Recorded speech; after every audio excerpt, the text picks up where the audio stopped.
In 2015, DreamWorks released their probably least watched movie ever, Home.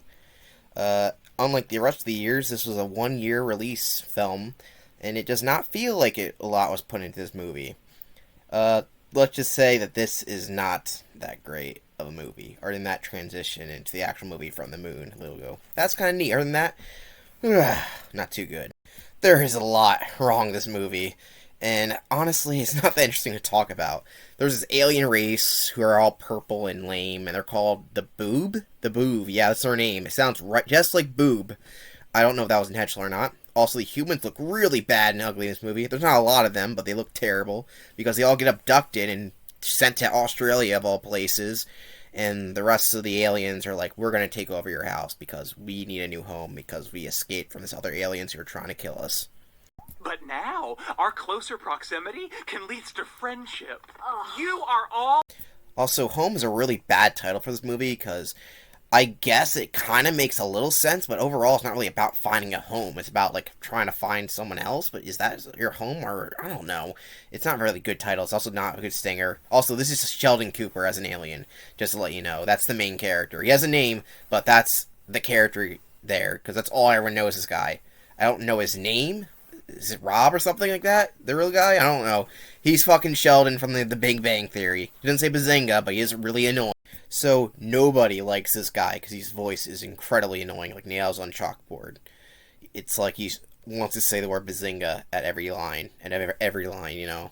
I'm actually not the biggest hater of Big Bang Theory. I think it's an okay show. Compared to other sitcoms, which are awful, I know, they're terrible. It's not the worst sitcom, but honestly, the performance here is over the top and not really funny.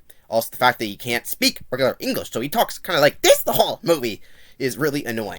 The other main character is a badly rendered human. Like, why does it look so bad? Why does Shrek 2 look better than this movie that came out 10 years later? I don't understand that. Also, this is a teenage girl, or young teen girl, who, I don't even know her name, because her name is so dumb sounding that I completely forgot what it is. And she looks uncanny, and what's even worse is that her voice sounds like a 30-year-old woman, because she is not voiced by a professional voice actor, or even an actual actor. She's voiced by a shitty pop singer known as Rihanna. Shoot your eye lasers, then I'll have no choice but to explode your head. Whoever casted Rihanna in this movie really needs to get fired. Because other than putting her terrible pop music in this movie, there's no other advantage to doing that. One, the movie I don't think did that very well, so it didn't really bring people in. Two, her whole performance is the same monotone delivery the whole time. So here's her excitement. Wow, this is great. Here's her sad. Wow, I'm so sad. She gives the same exact tone for every scene she's in. It's terrible. That's one of the main characters. So one of the main characters, who this character's supposed to go for a range of emotions, sounds like she's bored the whole movie and doesn't care about anything that's going on, which is the exact opposite of what the character's supposed to be feeling. So that makes no sense. Terrible, terrible casting. You know your casting's bad when you make Sheldon Alien sound actually better, because at least his character emotes a little bit, even if his character's annoying as fuck.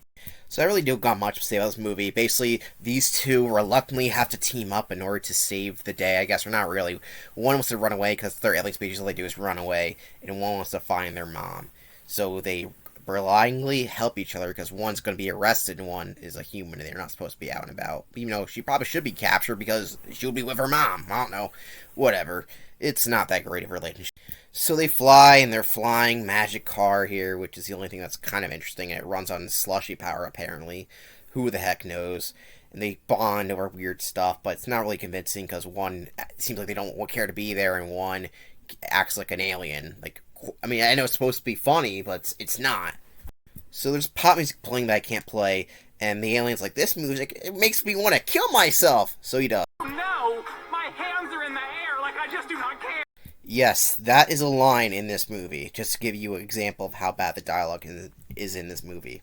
Cool my core! Wait, what are you doing? I will return it! We were having fun. Oh yeah, I guess it's like Saving Christmas or in the car together for most of the scenes. You know, that's kind of funny, I guess. Or the Sonic movie one where they're in the car for a lot of scenes. Also, it's kind of egotistical of Rihanna to put her own music in a scene and talk about how great her music is as a character she's voicing. Or something like that. It makes no sense, because, like, they'll be, like, I don't know, if Paul McCartney was in a movie and they played like a Beatles song, like, this is quite a good song, but it wasn't done ironically. It doesn't make it's just terrible. Okay, so I'll point out something that's actually not bad. This movie is that it has some tropes of a lie reveal, but because the Rihanna character, who doesn't seem that smart, but is supposed to be written as she is kind of smart, because I did have good grades in algebra or whatever it is. I didn't care. I didn't pay attention. She figures out this guy lies to her all the time when he changes the color. So there's no lie reveal storyline, even though he tries to lie all the time, but it doesn't work. So that's one thing that they do that's right. I didn't mention that. One little nugget. The rest of the movie is terrible. Like, her disguise is just putting one little mark on his face, and that works. It doesn't make any sense. So I would talk more about this film, but there's really not much to talk about. There is scenes I could overanalyze, but at the end of the day, it's really not worth it. Home is just not that interesting of a film to even nag on. Its flaws are obvious. The casting for the main characters is bad. The acting is bad. The animation is subpar and does not hold up to 2015 looks. Like, the character designs are bland. The story isn't really interesting. It feels like a rough draft. And I don't know what else to say about it, so let's just get this story over with. So all the boobs here are flying away because their enemy, who I don't remember their name because I don't really care, came back to find them. And they decide to make the Sheldon alien the main leader because he's brave, I guess. And they don't like this guy anymore. He's the villain, but he's such a lame villain that he's not even on my villain ranking chart. But I'll put him somewhere. And for some reason, he stole a thing from the group, which is why they're trying to find the evil aliens are trying to go after them. He never puts that together, but it's kind of obvious that's why they're following them. But he's an idiot. Also, Rihanna finds her mom, who's Jennifer Lopez. I don't know why I mentioned that, but just a celebrity they put there to play one little minor role. Yes, the mom also looks really weird because the animation isn't very good. The designs and the animation isn't too good in this movie. Yeah, that's the end of that subplot. And the Sheldon Cooper alien dies again when trying to sacrifice his life. He's like, here, bitch, take this stone because I'm going to die. So I'm not going to do my end credits thing because I already did that when he killed himself earlier in the movie. But, yeah, I forgot to mention that one of another big problems with this movie, if you're like me and can't stand the 2010 pop music scene, well, this movie, I mean, if you couldn't tell by the fact that cast Rihanna, there's a crap ton of music. So even during this scene, it's supposed to be sad, they play a generic modern pop song that makes the film feel really, really dated. Yeah, so I thought I had to mention that. Also, he doesn't die. He comes back like a second later. So they give the rock back to the alien, who's not an actual evil alien. It's just a little starfish, which, okay, whatever. I mean, that's what it looks like. It's literally a starfish here. And it wants the rock back because that's all its babies, because it's the last of its kind.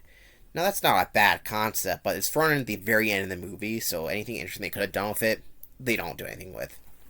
And they finally have a party with all the aliens. I guess the humans like the aliens now, or whatever. I guess they could go back to their own planet, like I say, some of them like Earth, or whatever. And that is home. I guess they found a home, if you will. I don't understand why it's called home, but yeah. Oh yeah, there's a dance party ending. At least this one doesn't, it's not like it doesn't make sense because he wanted to have a party at the beginning, so at least the dance party ending is justified, but still, all dock points for it being a dance party ending and really not feeling that great. And that is home. And I've got to say that I know the guy who played Sheldon is now, his name is Jim Parsons, so I feel like I should note that because I didn't know his name earlier. I thought his name was Rob. Home is not a very good movie, and I don't think I have anything else to say about it. It's one of those films where it's just a flawed movie from the start, just bad decisions, and overall, bad acting, bad casting, bad songs, and subpar animation make this one of the worst DreamWorks movies. Wasn't the rating I show up there as the rating 1 star. I bet you're surprised that Home isn't the worst rated movie. Well, it's second worst. I think it's right there. Other than the animation department, Madagascar 3 does everything worse than Home. Madagascar 3 just takes a giant dump on a franchise that started off then did good, and then just took a dump all over it. And I think that's what really gets me. I don't like something that ruins a previously good movie. If it does stuff like that, then I think it's going to be worse than a movie that's bad by itself. Unless a movie does something really awful. It's very hard for something to be worse than something like that. And Home is just an forgettable movie with just bad decisions. It could be reworked to be good with the main script. Just a couple of reworks, and maybe Home could have been a good movie. Different casting, stuff like that. Madagascar 3, the script is just awful from the get-go, so I don't think it had any hope to begin with. This is where I rank the villain, but for some reason the villain isn't on this ranking list. It's the leader of the Boov. He's so uninteresting that I'm going to put him in F tier. So imagine that he's right here next to this guy. He sucks, he's lame, and yeah. That's all I gotta say about this movie. Next time we're going to be talking about a movie I actually really like, Kung Panda 3. I actually watched Kung Panda 3 in the middle of watching Home, because Home is such an uninteresting movie. They ended up watching the whole entirety of Kung Panda 3 while watching Home. Anyway, see you then.